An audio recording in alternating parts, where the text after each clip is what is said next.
What up? This is your boy DoBoy, and this is the first installment of Doe Reviews. What is Doe Reviews? Come on, man, put it all together. Two and two, you dig? I'm gonna be reviewing movies or stuff like that. I'll just be reviewing stuff. I'm not just gonna limit it to movies, but right now it is. Well, it's not even a movie. It's a show. It's a television show. Well, it's not even really a television show. It's a Netflix show.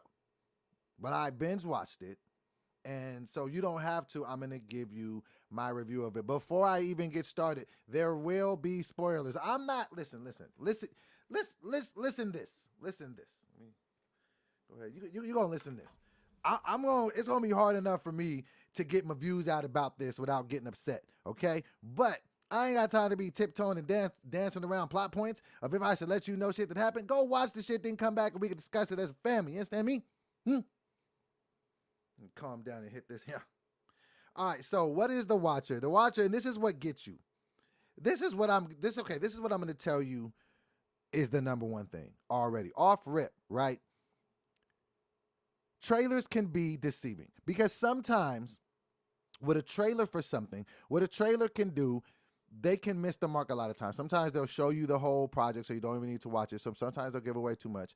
Sometimes they won't do it justice. It'll be a trash trailer. You won't watch it. Then you end up watching like, oh, this was amazing. Or sometimes the trailer will overhype it and you'll end up seeing it and like seeing that it's trash. Like I fall victim to this all the time because I'm a sucker for a good trailer. If you guys have seen the trailer for this, and it's about 3 minutes long, the music, the execution, plus the fact that they got the stamp based on a true story in this, and the way they set up the trailer, it would have had you thinking this is going to be amazing. And they said from the dude that created American Horror Story, and then Ian Brennan, he's the dude that just wrote on Dahmer, and coincidentally he used to be a writer on the Dave Chappelle Show. That dude's just geniusly brilliant. But then you just like, oh, this is going to be amazing.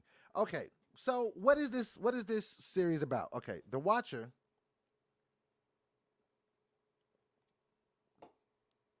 I need to give me a sponsor from Diet Coke. The Watcher, it's a 7-part series based on true events about a New Jersey family that moves into a home. Okay, now they move into a home, and as soon as they get there, they start to receive letters in the mail that are like disturbing. They're like, somebody's calling himself the Watcher and saying stuff like, yo, I've watched this house for years and this house is like mine, and I'm gonna, and the letters will get creepier and creepier, and it'd be like, yo, I said you got kids now, and don't worry, I've been watching your house, and like a bunch of weird stuff would happen. Like they were around like this neighborhood. It was a bunch of like weird neighbors, and the neighbors just all seemed to be a little off and a little kooky. And so the people just kept getting like, just different disturbing letters. But then it's like you almost start to just wait for the big bang in the room. Like, okay, something's like, because they drug this out over 7 episodes. So by episode 3, as a writer, I'm starting to see what the fuck they're doing. I'm like, okay, really, you're gonna just do this? And then I was like, okay, I hope they're not doing that thing that they do. You know how they do like the trick that they do in movies or like shows to where, oh, at the end you'll realize it was all a figment of their imagination. Like they'll do the Fight Club with you, like, it was always him all along, and there was never this extra other guy. Or Sixth Sense, like, oh, the kid was dead the whole time, or Bruce Willis was dead the whole time. He never was. I was like, I hope they're not doing this because I don't see the big bang coming anymore. Because you think somebody's going to get killed, somebody's going to get beat up, somebody's going to get stabbed, somebody's going to get hurt. None of that happens. It's like going to the strip club and none of the girls take off their clothes and give you a lap dance. It's just like they just do regular classical dance, which is fine. But I didn't come to the fucking strip club for, you know what I'm saying? It's like that's what this would be the equivalent of. I was like, where the fuck are the titties? Like, this is annoying because you keep waiting for the big bang boom moment that they never deliver on. They never give you what they promise, but they drag it on for 7 fucking episodes and nothing ever happens. And I'm just spoiler alert. They never even catch the person who did it. All these white people did. This scared ass white couple that they was getting letters, all they did the entire series was go around accusing everyone of writing the letters, even themselves. Even like the husband admitted to him writing one. That's all the show is about, was who wrote these letters, who wrote these letters, who wrote these letters. First of all, the letters just kept coming. Nothing ever happened. Like, they never really got threatened or anything.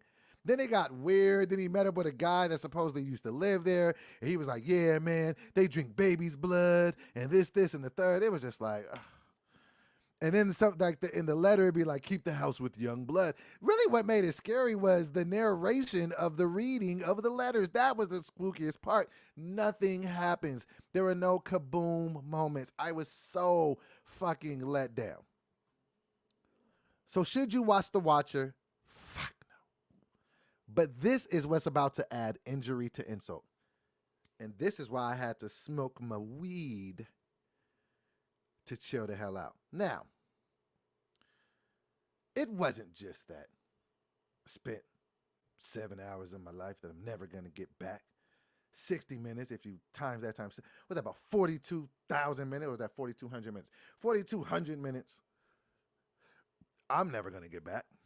That's cool. You know what I'm saying? You know, just chop it up to the game. But I said, well, at least I watched it, and, you know, it's based on a true story, at least. Well, at least how factual was this? Because there was a lot of characters and a lot of shit that they were doing. They had this black lady in there that was like named Thea, and she was supposedly like a private detective that they had hired to help. And then she was like helping like find out who this possibly could be. And then at the end of the fucking movie, she tried to tell him that she was the one writing the letters because she had cancer and was getting ready to die. And then when she dies, her daughter was like, no, she couldn't have written those letters. She just wanted you to have some peace in your heart. So then it was like this whole clusterfuck. She was like a main central character about this. She pushed all of this. Like, you know, like she was like in every episode sitting up there, damn near reminding me of the black lady in Lean On Me that was at the superintendent's meeting talking about the badass kids. You know what I'm saying? So she was doing that. So I was just like, okay. And then there was like different things about these people. I was like, well, how true did they at least stick to the story? And then I looked up how much of this shit was true. Because even when you watch it, only thing that happens in it is, you know, there's a family that seems to get tormented by a bunch of fucking letters. And that's fucked up. You know, they have people popping up in their house, finding a fucking underground tunnel and chasing people through the tunnel. You know what I'm saying? That's crazy. People showing up in their fucking lawn. You know what I'm saying? Just doing a bunch of crazy shit. People showing up in their house, making sandwiches, pointing knives at people, saying that your wife said it was cool. You know what I'm saying? Fucking a girl sneaking in his bed late at night on camera. You know what I'm saying? Like all of these little events. You know what I'm saying? I'm like, okay, well, what was true? What was not? And I looked it up. And motherfucker. Watch this shit, man. Listen. Now, this is just when I was just like, okay, really? Hold on one second.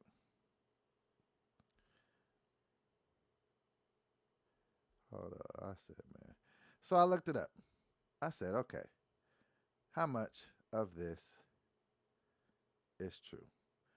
So, boom. Is The Watcher a true story? A closer look at the house causing chills on Netflix. Okay, I'll read this. When the ominous story of The Watcher went viral in 2018, article published by The Cut, it was only a matter of time before it was retold by Hollywood. Now Netflix released the now 7-part series, The Watcher, a thriller straight out of the suburbs about the Brancock family who, upon moving into what is supposed to be their dream home, start getting ominous letters by someone who calls themselves The Watchers, and that's only the beginning. Says who they're starring. What makes this new series even scarier, that is, it was true. So is The Watcher based on a true story? Okay. I'm going to read this for you because my teachers used to tell me I was a great expressive reader. So listen to me read. Okay. Netflix new show gives viewers a slightly adapted version of the real-life Broaddus family and the frightening events that plagued their life from 2014 to 2019. According to The Gut, back in 2014, Derek and Maria Broaddus bought the 6-bedroom home at 657 Boulevard for $1.3 million. The couple planned to live there with their 3 children in Westfield, Jersey. But what started out as a dream purchase soon turned into a nightmare when the homeowners started receiving creepy letters from someone who calls themselves The Watcher. First letter came in June 2014 while the couple was doing home renovation. It was addressed simply to the new owner, and it read, 657 Boulevard has been the subject of my family for decades now, and as it approaches its 110th birthday, I have been put in charge of watching and waiting for a second coming. My grandfather watched the house in the 1920s, and my father watched it in the 1960s. It is my time now. Do you know the history of this house? Do you know what lies within the walls of 657 Boulevard? Why are you here? I'ma find out, nigga. The couple originally reached out to the previous homeowners, John and Andrea Rudes, about the letter they received and although the previous owners had also received a similar note a few days before moving out, they thought nothing of it. The Broadus originally had the same thought till they continued receiving more letters, 4 to be exact, 4. It was a lot more letters in the show, guys, a lot more letters. It was like 4 in the first episode, but whatever. They said 4. Okay, cool. 4 in total. Okay. With each letter, the watcher knew more details about the new family living at 657 Boulevard. The second letter Derek and Maria received included the names of their children, nicknames, and other personal information about their children. Oh, no. Other portions of the letter included things like, I see that you have already flooded 67 Boulevard with contractors so that you can destroy the house as it was supposed to be. Tis, tis, tis. Bad move. You don't want to make 657 Boulevard unhappy. Another part read, do you need to fill the house with young blood? I requested. Better for me. Was your old house too small for the growing family, or was it greed to bring me your children? Once I know they're okay. This is another what they said. Although the family did their best to ignore it, the letters continued to arrive, and they even had to go to as far as get the police involved. However, the investigation behind the mysterious letters stalled quickly by the end of 2014, and to this day, the watcher has never been identified. Derek and Maria Broadus never ended up moving into the house. Wait, what? Fam, what? They never moved the fuck in? Are you kidding me? The entire show was about the torment and harassment that they dealt with living in this house. Like, they had to get a damn a black dude to install the security. They was trying to imply that he was messing with his daughter and she was 16, and then it was like that was a whole storyline. They had a son who barely said any words, and he had his weasel killed in there. They had like this like autistic dude that was a neighbor show up in like the little elevator in the house. You motherfuckers never even moved in. There was a point where the dude was in the bed and he was on camera, and then they said that there was a woman that climbed into the bed with him on camera. And I thought that was weird because I was like, nigga, you wouldn't wake up if there was, because he had to move his family to a hotel because of the things that were happening in the home, but they never actually moved in the home.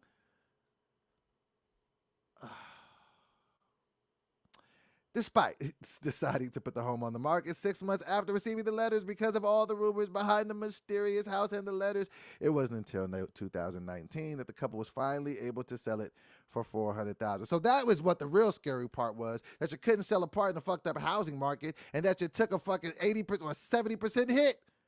Say that then. Make a movie about crashing real estate shit. Not that you got haunted. You never even moved in. No word on if the show will keep the case unsolved like in real life. You really think they're going to put tax dollars to this for a motherfucker writing some letters? That'll just show you. That'll just show you white privilege in America. That'll show you white privilege in America, that you can get a television, a 7-part series greenlit on Netflix, and it was #1 trending because some white people's got some letters sitting in the mail, and they never even moved in the house. That's white privilege. That's how crazy it is. That just must really shook y'all the fuck up. A 7-part series? Because you got some letters into a house that you never even moved into. So, wow, man. That was just, what else though? Because there was other things in here. Hold on. Who else was real? Was that it? Hold on. Was that it? Okay.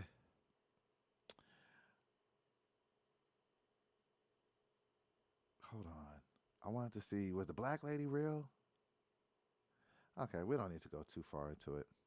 It's okay. I don't want to have to like ruin everything for you guys.